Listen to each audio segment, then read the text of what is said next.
पश्चिम बंगाल में कोरोना से जुड़े हालात बेहद खराब हैं। पश्चिम बंगाल की सीएम ममता बनर्जी ने राज्य में प्रवेश या निकास के लिए आरटी-पीसीआर टेस्ट अनिवार्य कर दिया है। राज्य में पॉजिटिविटी दर 23.15% और मृत्यु दर 1.18% हो गई है। ममता बनर्जी स्थिति पर चर्चा करने के लिए प्रधानमंत्री नरेंद्र मोदी से भी मुलाकात करेगी। इटली से अमृतसर अंतर्राष्ट्रीय हवाई अड्डे पर आए अंतर्राष्ट्रीय उड़ान में 125 यात्री कोरोना पॉजिटिव पाए गए। फ्लाइट में 175 यात्री सवार थे। यह पहला मौका है जब एक ही फ्लाइट से इतनी बड़ी संख्या में यात्री कोरोना पॉजिटिव पाए गए हैं।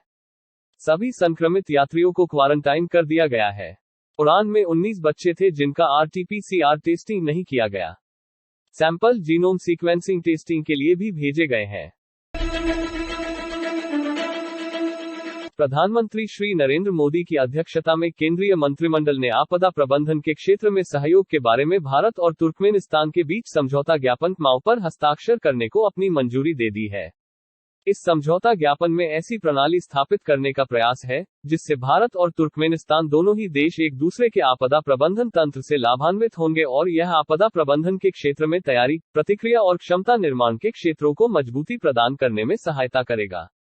वर्तमान में भारत ने आपदा प्रबंधन के क्षेत्र में सहयोग के लिए स्विट्जरलैंड, रूस, SAARC, Germany, Japan, Tajikistan, Mongolia, Bangladesh और इटली के साथ समझौता ज्ञापन पर हस्ताक्षर किए हैं। केंद्रीय मंत्रिमंडल ने सीमा शुल्क मामलों में सहयोग और पारस्परिक सहायता पर भारत और स्पेन के बीच समझौते पर हस्ताक्षर करने को मंजूरी दे दी है। समझौता सीमा शुल्क अपराधों की रोकथाम और जांच और सीमा शुल्क अपराधियों को पकड़ने के लिए उपलब्ध, विश्वसनीय, त्वरित और लागत प्रभावी जानकारी और खुफिया जानकारी उपलब्ध कराने में मदद करेगा। यह समझौता दोनों देशों के सीमा शुल्क अधिकारियों के बीच सूचना साझा करने के लिए एक कानूनी ढांचा प्रदान करेगा और सीमा शुल्क कानूनों के उचित प्रशासन और सीमा शुल्क अपराधों की पहचान और जांच और वैध व्यापार की सुविधा में मदद करेगा। केंद्रीय मंत्रिमंडल ने धारचूला नेपाल में महाकाली नदी पर सेतु के निर्माण के लिए भारत एवं नेपाल के बीच समझौता ज्ञापन को मंजूरी दे दी है। इस समझौता ज्ञापन पर हस्ताक्षर होने से दोनों देशों के बीच राजनयिक संबंध और बेहतर होंगे।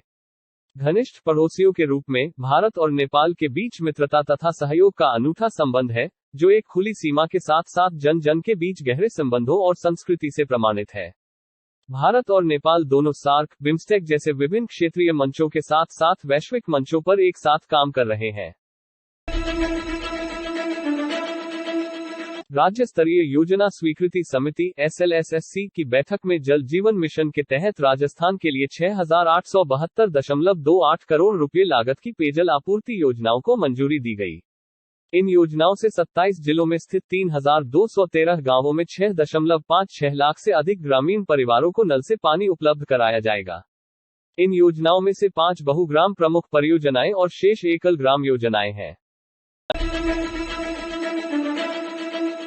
आर्थिक मामलों की मंत्रिमंडलीय समिति ने लगभग 10,750 सर्किट किलोमीटर (CKM) को जोड़ने के लिए intra state transmission system (INSTS) के लिए ग्रीन एनर्जी कॉरिडोर गैक चरण 2 योजना को मंजूरी दे दी।